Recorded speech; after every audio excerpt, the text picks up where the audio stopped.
Πρόεδρος εν δράση. Πρώτη προσπάθεια. Πάει το Πεύκο, κατεβαίνω κάτω.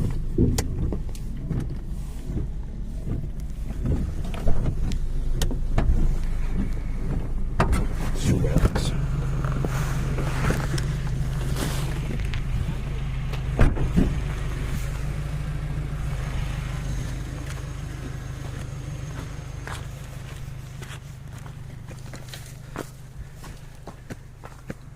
Κύριε Πρόεδρε, σας αρέσει εκεί ο Πεύκος, ακόμα δεν ξεκινήσαμε για τι εκεί, φέρε το πριόνι! Έλα δε σε εργάτη ρε, γιατί θα με γυρίσει εδώ πέρα. Θα σε γυρίσει ή να σε... Άμα πάρεις αλλιώς το τιμόνι? Όχι παιδιά, είναι δύσκολο. Είναι δύσκολο, δεν έχεις